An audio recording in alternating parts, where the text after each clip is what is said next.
and gentlemen, welcome back to the Southampton career. No, it's not career mode. It's story.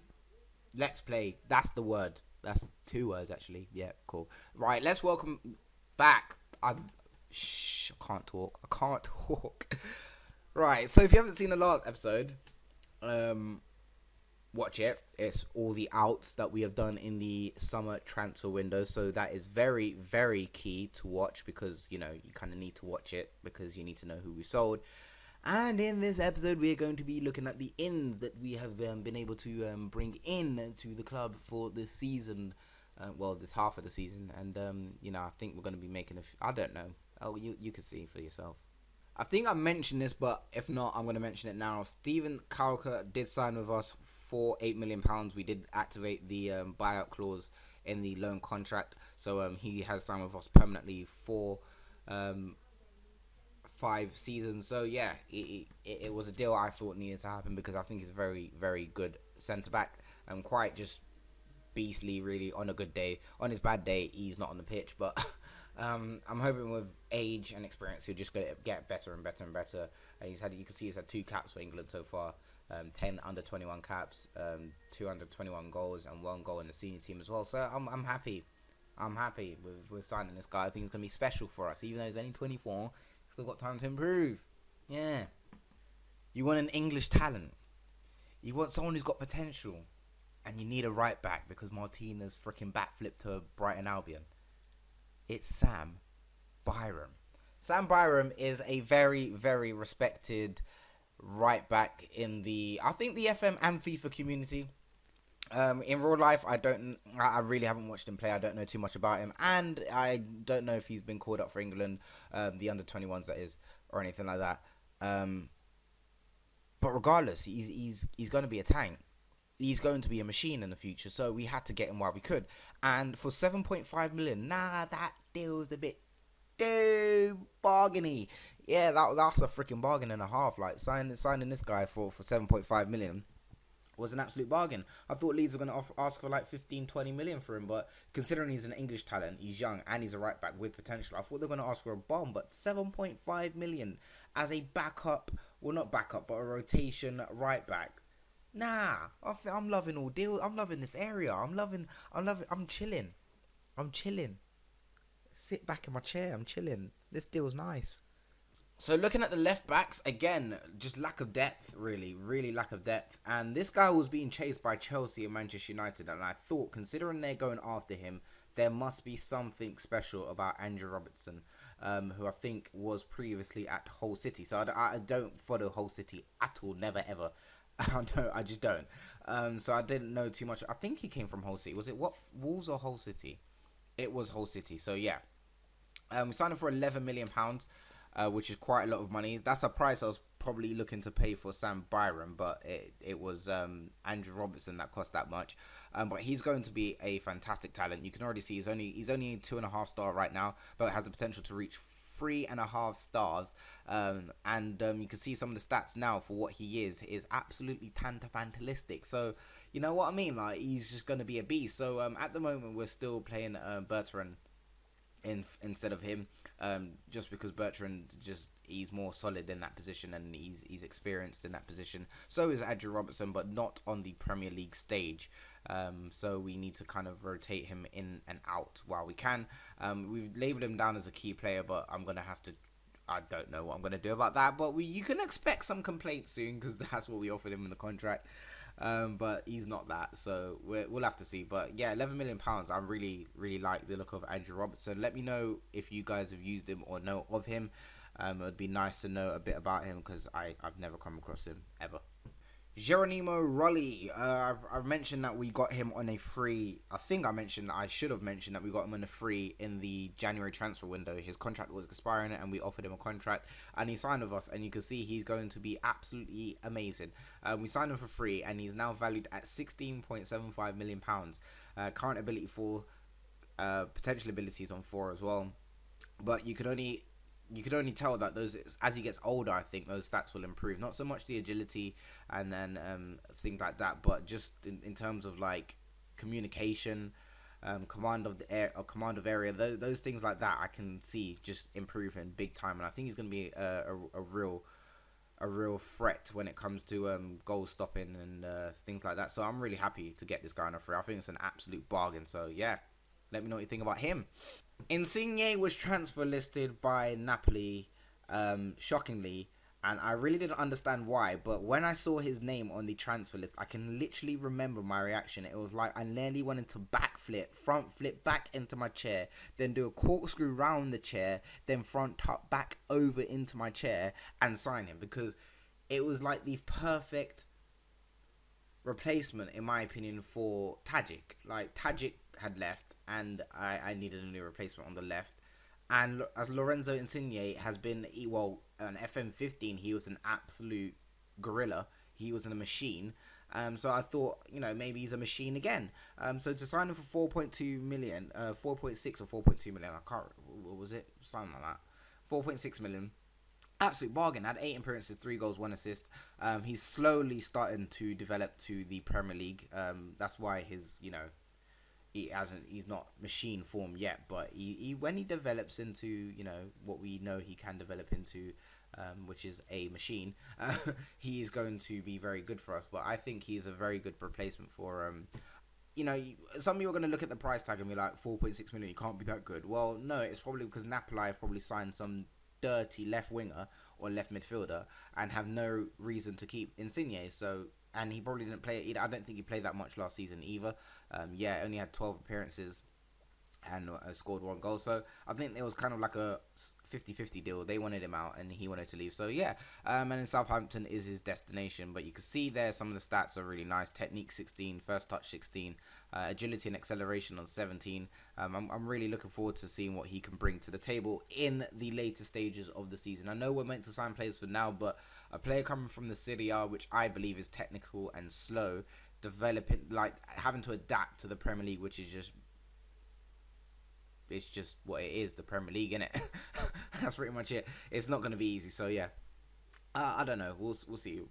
I'm just happy with the deal, to be honest. And now he's valued at 15.25 million. Whee! Here's Wanyama's replacement, Sven Bender. Transfer listed by Borussia Dortmund. Why, I don't know. On FM, on paper, you see it there. He looks like a monster. But I guess Tuchel didn't really have anything for him or any positions for him, so he got transfer listed. We signed him for £6.25 million, I think, something like that.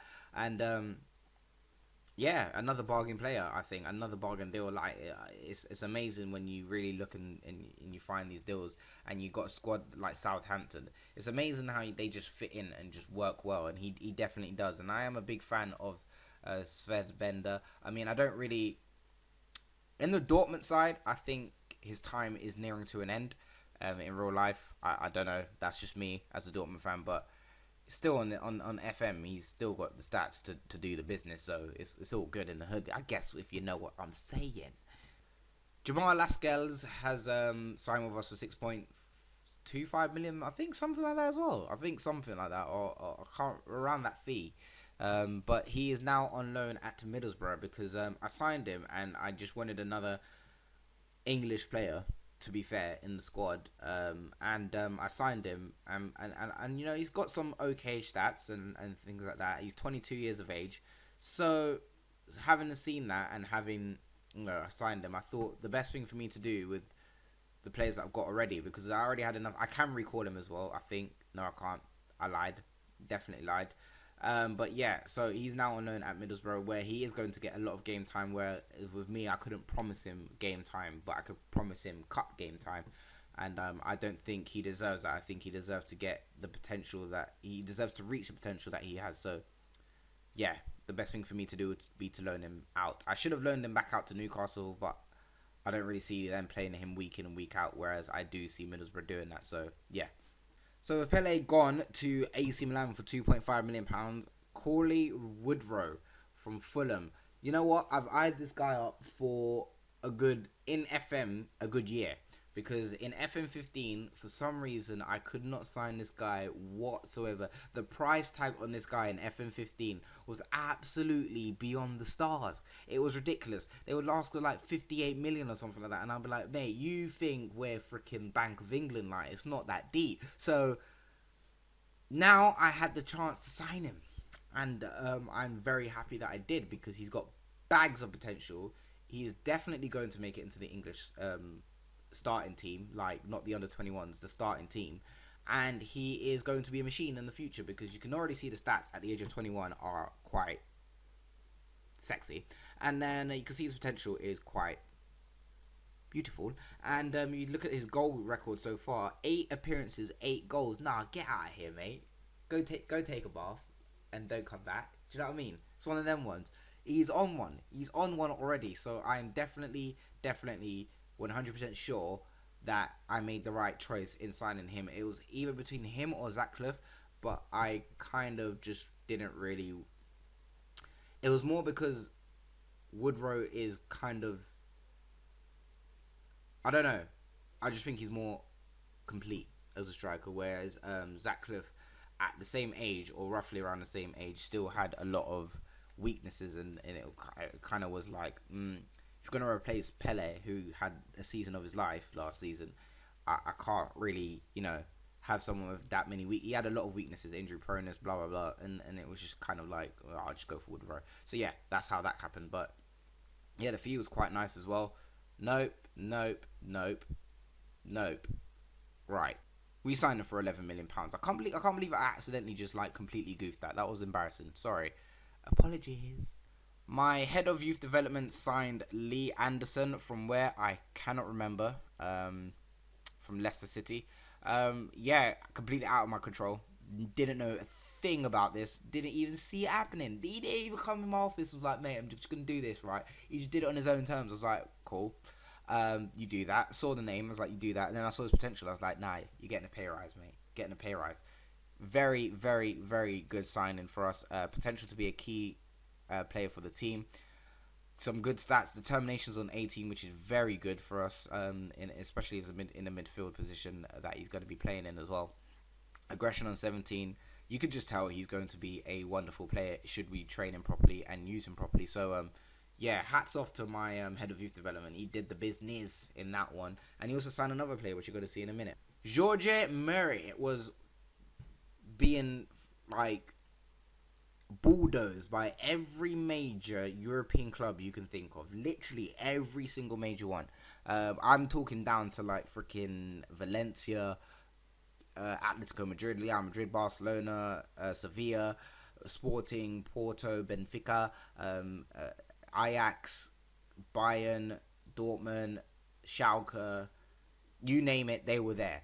And I was like, mate, you know what? For the fee that these don't want to try and sign him for, I think we could just moonwalk into this situation. So we did. We moonwalked into the situation, did an MJ kick, turned, did the splits, slid back up, put in a transfer offer, did another Michael Jackson turn, grabbed the contract, offered it to him, and he accepted. And now he is an official Southampton player on loan. He's on loan at Real Sporting Gijon, where I think he signed from.